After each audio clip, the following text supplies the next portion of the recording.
ஒவ்வொரு வீட்டுக்கும் ரொம்ப முக்கியமானவங்க அந்த வீட்டுல இருக்கிற பெரியவங்க தான்.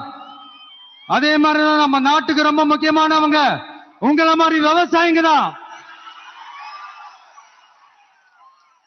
அதனால உங்கள மாதிரி விவசாயிகளோட காலடி மண்ணை தொட்டு கும்பிட்டு தான் என்னோட பயணத்தை தொடங்கணும்னு ஒரு முடிவோட தான் இருந்தேன். அதுக்கு சரியான இடம் இதுதான் எனக்கு தோணுச்சு.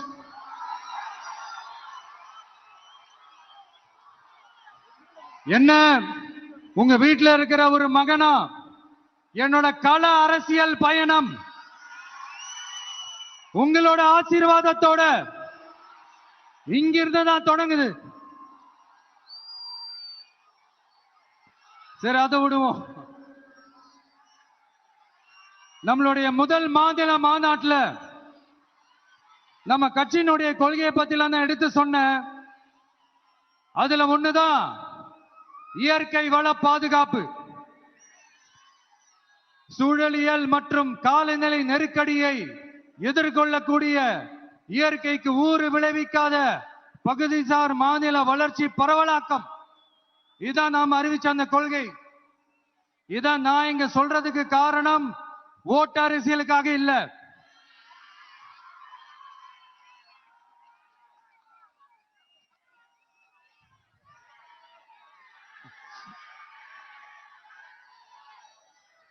இன்னொரு தீர்மானம் அதே மாநில மாநாட்டில் நான் சொன்னேன். அது விவசாய நிலங்கள் பாதுகாப்பு கொள்கை தீர்மானம்.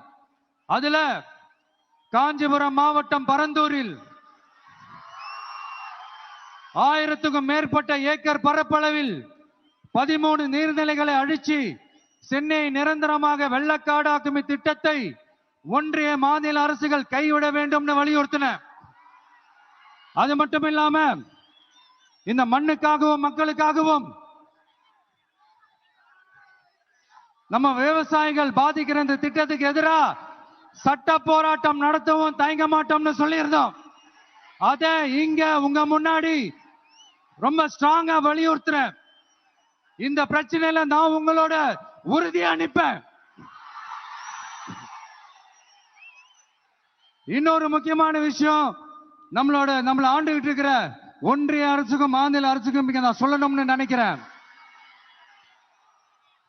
நான் இங்க வளர்ச்சிக்கு எதிரானவெல்லாம் கிடையாது. ஏர்போர்ட்டே வரக்கூடாதுன்னு நான் சொல்லல, இந்த இடத்துல வரக்கூடாதுன்னு நான் சொல்றேன். இதை நான் சொல்லலன்னு வைங்களேன், இவன் வளர்ச்சிக்கு எதிரானவன் அப்படி இப்படின்னு சொல்லி ஒரு கதையை கட்டி ஆரம்பிச்சிருவாங்க. சரி, நமக்கு அதை பத்தி எல்லாம் கவலை இல்லைன்னு வைங்க. எல்லாத்துக்கும் மேல இன்னைக்கு இந்த பூமியில வாழ்ற எல்லா உயிரினங்களோட இருப்பையும் புவி வெப்பமயமாதல் பயமுறுத்திட்டு இருக்கு.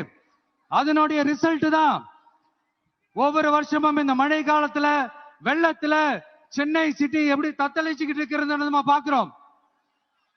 இப்ப ரீசன்ட் டைம்ல எடுத்த ஒரு அறிவியல் ஆய்வுல இப்படி ஒவ்வொரு வருஷம் சென்னையில வர பிளட்டுக்கு காரணமே இங்க இந்த சுட்டு வட்டார பகுதியில் இருக்கிற சதுப்பு நிலங்களை நீர்நிலைகளை அழிச்சது தான் சொல்லுது.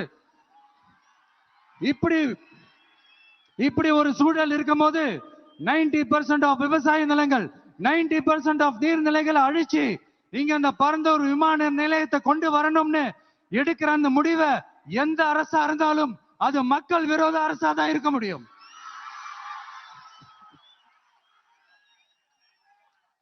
இப்ப சமீபத்துல நம்ம அரிட்டாப்பட்டி பகுதியில அந்த டங்ஸ்டன் சுரங்கம் அமைக்கிறதை எதிர்த்து தமிழ்நாடு அரசு ஒரு தீர்மானம் ஒண்ணு கொண்டு வந்தாங்க.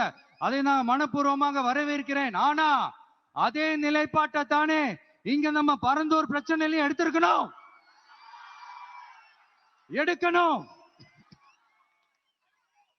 எப்படி அரிட்டாப்பட்டி பகுதி மக்கள் நம்ம மக்களோ அதே மாதிரி தானே பரந்தூர் மக்களும் நம்ம மக்கள்.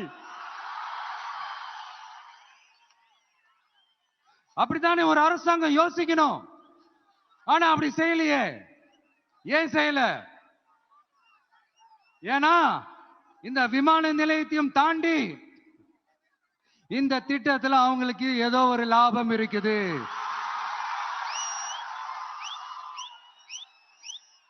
அத நம்ம மக்கள் தெளிவா புரிஞ்சு வச்சிருக்கிறாங்க. நம்மளுடைய ஆட்சியாளர்களுக்கு ஒரு சில கேள்விகள். நீங்க எதிர்கட்சியா இருக்கும் போது 8 வழிச்சாலையை எதிர்த்தீங்க, அந்த காட்டுப்பள்ளி துறைமுகத்தை எடுத்தீங்க. அதே தானே இங்கேயும், அதே நிலைப்பாடு தானே இங்கேயும் எடுக்கணும். அது எப்படி நீங்க எதிர்கட்சியா இருக்கும் போது விவசாயிகளுக்கு ஆதரவு, ஆளுங்கட்சியா இருக்கும் போது விவசாயிகளுக்கு எதிர்ப்பா? இது எனக்கு புரியலையே.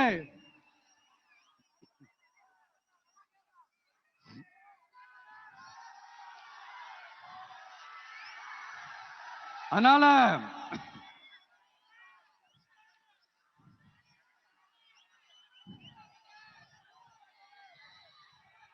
இனிமேலும் சொல்றேன், உங்க நாடகத்தெல்லாம் பார்த்துக்கிட்டு மக்கள் சும்மா இருக்க மாட்டாங்க. நீங்க உங்களோட வசதிக்காக அவங்களோட நிக்கிறதும், அவங்களோட நிக்காம இருக்கிறதும், நாடகம் ஆடுறதும், நாடகம் ஆடாம இருக்கிறதும், அது சரி. நம்புற மாதிரியே நாடகம் ஆடுறதுல தான் நீங்க கில்லாடிங்களாச்சு. அதையும் மீறி நம்ம விவசாயிங்க உங்க போராட்டத்துக்கு எதிராக போராடினாங்கன்னா பிரச்சனை தான். அதனால இனிமேல் உங்க நாடகத்தை பார்த்துக்கிட்டு மக்கள் சும்மா இருக்க மாட்டாங்க. உங்களோட இந்த விமான நிலையத்துக்காக நீங்க ஆய்வு செஞ்ச இடத்தை மறு ஆய்வு செய்யணும்னு ஒன்றிய அரசுக்கும் மாநில அரசுக்கும் நான் கேட்டுக்கிறேன். விவசாய நிலங்கள் இல்லாத இந்த பாதிப்புகள் குறைவா இருக்கிற இடங்களா பார்த்து உங்களுடைய விமான நிலையத்தை கொண்டு வாங்க. வளர்ச்சி தான் மக்களை முன்னேற்றம். ஆனா அந்த வளர்ச்சின்ற பேர்ல நடக்கிற அழிவு மக்களை ரொம்பவே பாதிக்கும்.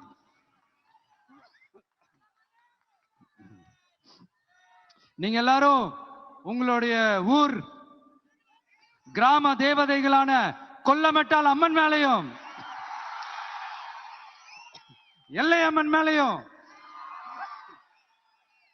ரொம்பவே நம்பிக்கை வச்சிருக்கீங்கன்றது எனக்கு தெரிஞ்சது. அந்த நம்பிக்கையை இழந்துடாதீங்க. உங்களுக்காகவும் உங்க ஊருக்காகவும் இனி உங்க வீட்டு பிள்ளையான நானும் தமிழக வெற்றி கழகத்தோட தோழர்களும் சட்டத்துக்கு உட்பட்டு எல்லா வழிகளிலும் உங்களோட உறுதி அனுப்பேன். உங்களோட ஊருக்குள்ள ஏகனாபுரம் ஊருக்குள்ள வந்து அந்த திடல்ல தான் உங்க எல்லாரையும் மீட் பண்ணணும்னு நினைச்சேன். ஆனா எனக்கு பர்மிஷன் கிடைக்கல. இங்கதான் பர்மிஷன் கொடுத்தாங்க. நான் ஏன் ஊருக்குள்ள வரணும்னு தடைன்னு எனக்கு தெரியல. இப்படிதான் கொஞ்ச நாளைக்கு முன்னாடி நம்ம புள்ளிங்க ஒரு நோட்டீஸ் கொடுத்ததுக்கு தடை விதிச்சாங்க. ஒரு துண்டு சீட்டு நம்ம புள்ளிங்க கொடுத்ததுக்கு. அது ஏன்னு எனக்கு புரியல. அதனால கான்பிடண்டா இருங்க, நல்லதே நடக்கும், வெற்றி நிச்சயம். இன்னும் கொஞ்ச நேரம் டைம் ஸ்பெண்ட் பண்ணலாம் தான் வந்தேன். ஆனா நிலவரம் பார்த்தா முடியாது போல் இருக்கு. சரி, ஓகே. உங்க எல்லாரையும் பார்த்ததுல ரொம்ப ரொம்ப சந்தோஷம். மீண்டும் இதே ஊருக்கு உங்க ஏகனாபுரம் ஊருக்குள்ள நான் வரேன். Thank you so much.